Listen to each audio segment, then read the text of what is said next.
കൂട്ടുകാരെ, ഞാനൊരു കഥ പറയട്ടെ. കഥയുടെ പേരാണ് ദാവീദും ആടും. ഒരുത്തരൊരുത്തല് ഒരു ദാവീദ് ഉണ്ടായിരുന്നു. കുറെ ആളുണ്ട്. വെള്ള, കറുപ്പ്, വെളുപ്പങ്ങ് പല നിറത്തുള്ള ആടുകൾ ദാവീദുണ്ടായിരുന്നു. അവൻ ഒറ്റയ്ക്കാണ് ആട് മേയ്ക്കാൻ പോയെന്ന്. അവന് ഒട്ടും ഭയമില്ലാണ്. കാരണം അവൻ്റെ കൂടെ ദൈവമെന്ന് അവൻ കുറച്ച് വിശ്വസിച്ചു. ക്ഷീണം വരുമ്പോൾ അവൻ ഉറങ്ങാറില്ല. പകലും ദൈവത്തിനെ സ്തുതിച്ചുകൊണ്ടിരിക്കും.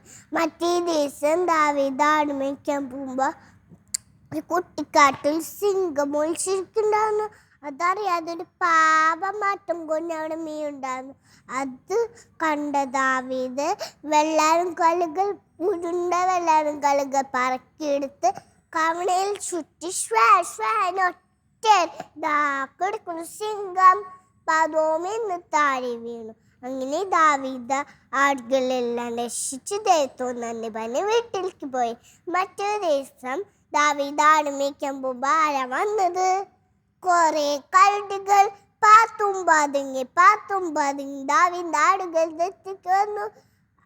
അത് കണ്ട ദാവീദ് വെള്ളാരും കല്ലുകൾ പറക്കിയെടുത്ത് കവണയിൽ ചുറ്റി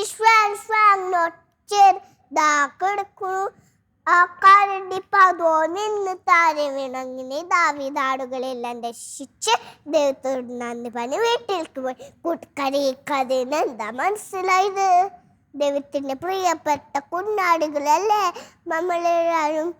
ദാവീദ് സിംഹത്തിൽ നിന്നും കരടിയിൽ നിന്നും രക്ഷിച്ച പോലെ നമ്മളെയും ദൈവം രക്ഷിക്കും. Thank you Jesus. എല്ലാവർക്കും എൻ്റെ കഥ ഇഷ്ടമായ. Thank you.